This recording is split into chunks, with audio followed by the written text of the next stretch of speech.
पुनरीक्षण की घोषणा की है। इसका ये मतलब है कि अभी जो पब्लिश हुआ था वोटर लिस्ट फरवरी माह में, जो फ्रेश घटाव जुड़ाव के बाद अब पूरे 8 करोड़ बिहारियों का वोटर लिस्ट जो है उसको साइड कर दिया गया है। अब नए सिरे से जो है वोटर्स बनाए जाएंगे। अब ये साफ तौर पे सवाल उठता है कि ठीक चुनाव से 2 महीने पहले आप ये काम क्यों कर रहे हैं, और लगभग क्या ये पॉसिबल है कि 8 करोड़ लोगों का 25 दिन के अंदर आप वोटर्स बना लें, डोर टू डोर जाएं, और यही नहीं, ऐसे ऐसे डॉक्यूमेंट्स मांगे गए हैं जो गरीबों के पास होंगे ही नहीं। अभी हम काफी डिटेल में एक एक करके है अपनी बात को हम रखेंगे, और सवाल जो है हम लोग इलेक्शन कमीशन से पूछना चाहते हैं, और आने वाले समय में हम लोगों का एक डेलीगेशन भी जो है इलेक्शन कमीशन जाएगा। बात स्पष्ट है, नीतीश जी, मोदी जी डरे हुए हैं। वो बिहार के हार को देखते हुए नीतीश जी दिल्ली जाते हैं और वो चाहते हैं कि गरीबों का वोटर लिस्ट से नाम जो है कट जाए। यानी लोकतंत्र में गरीबों को सबसे महत्वपूर्ण अधिकार जो अगर मिला है तो वो वोट का मिला है। और लालू जी हमेशा कहते हैं वोट का राज मतलब छोट का राज, और उस अधिकार को भाजपा और नीतीश जी, जो वंचित, शोषित, जो back bencher of the society जो है, जो समाज के अंतिम पैदान पे खड़ा व्यक्ति या समाज परिवार है, उसके अधिकार को ये लोग छीनना चाहते हैं। अब ये सवाल खड़ा होता है कि 22 वर्षों के बाद विशेष गहन पुनरीक्षण जैसी बड़ी एक्सरसाइज की क्या जरूरत आपको? क्या गिनती के दिनों में ये करना संभव है? जबकि विशेष गहन पुनरीक्षण में 22 वर्ष पहले जो हुआ था, 22 वर्ष पहले उसमें लगभग 2 साल लगे थे जो अंतिम हुआ था। तो अब केवल बिहार में होगा, देश के और किसी राज्य में नहीं होगा, केवल बिहार में होगा। और क्या जो पिछले बार 2 वर्ष लगे थे, तो क्या ये पॉसिबल है कि आप 25 दिन में इसको पूरा कर दें?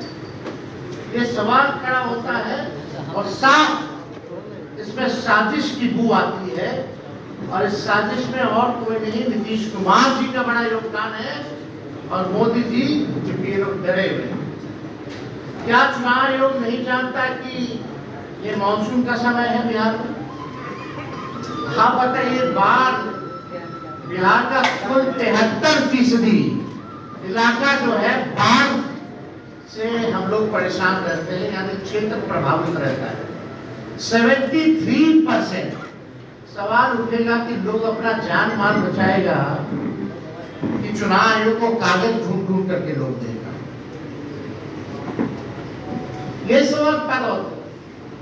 कई नदियां में पानी जो है बहुत तेजी से बढ़ रहा है, कई जगह अलर्ट किया गया है, और इस मॉनसून के समय क्या लोगों के पास इतना समय है कि चुनाव आयोग को अपना कागज देंगे? तीसरा बहुत महत्वपूर्ण बात है, लगभग आज से एक कार्य जो है शुरू कर दिया गया है। 90% से अधिक DEO, ERO है उनके पास 2003 का मतदाता सूची भी उपलब्ध नहीं होगा जिसके आधार पर वो ये कार्य करेंगे। यानी अभी तक उन लोगों को वो मतदाता सूची जो है उपलब्ध भी नहीं कराया गया है और काम जो है शुरू करा दिया गया। मैं दावे के साथ कहता हूं और कह रहा हूं कि लोगों को कोई उपलब्ध मतदाता सूची नहीं कराई गई। संविधान और लोकतंत्र विरोधी भाजपा और उसकी सहयोगी दल जनता दल यूनाइटेड गरीबों और वंचित वर्गों के मतदान के अधिकार को छीनना चाह रहे हैं।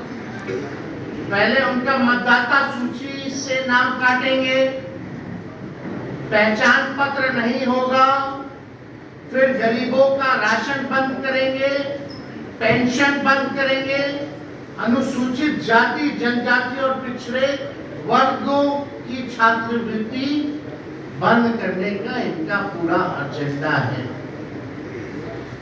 इन्होंने जो डॉक्यूमेंट्स मांगे हैं, आधार कार्ड को नहीं मानते हैं,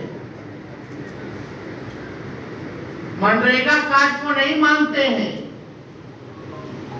ये लोग इसको वैध नहीं मानते।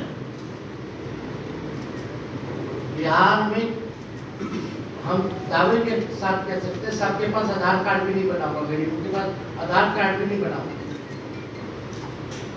लेकिन ये आधार कार्ड को भी नहीं मान रहे। अब इसमें कौन कौन सा डॉक्यूमेंट लगेगा हम आपको बताएंगे। लेकिन आप बताइए, कुछ दिन पहले ही चुनाव आयोग का एक एक्सरसाइज था कि वोटर लिस्ट और आधार कार्ड को लिंक किया जाए ताकि डुप्लीकेसी ना हो। तो आप आधार कार्ड को क्यों नहीं मान रहे इसमें? ये तो बड़ा गंभीर सवाल पैदा करता है।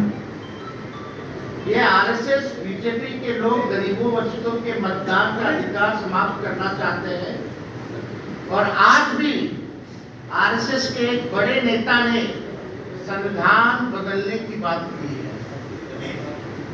आज एक आरएसएस के नेता ने संविधान को भी बदलने की बात की। 2024 में संपन्न लोकसभा चुनाव से मतदान मतलब मतदाता सूची पे हुए थे, तो लोकसभा का चुनाव वही मतदाता सूची पे हुआ है, तो बिहार का क्यों नहीं हो सकता है? वही सूची होगी ना। आखिर क्या जो है जरूरत पड़ गई आनंद पार्क में? आप देखिएगा, यही सहायक निर्वाचन पदाधिकारी नियुक्त थे, सब लोग उसमें पदाधिकारी जो होंगे वही होंगे जो करेंगे, तो अचानक से ये क्यों खत्म किया जा रहा है? क्या उसी सूची के आधार पर बनी सरकार की वैधता पर सवाल नहीं उठता? और चुनाव से ठीक पहले ये निर्णय क्या सही है? अब इसमें आप देखिएगा,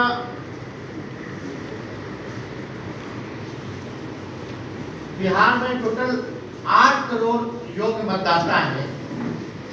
इनमें से 59% आबादी 40 वर्ष या उससे कम आयु की है, यानी लगभग 4,76,00,000 लोग निर्वाचन आयोग के निर्देश के अनुसार 1 जुलाई से 31 जुलाई 2025 के बीच इन 4,76,00,000 लोगों को अपनी नागरिकता को साबित करना पड़ेगा।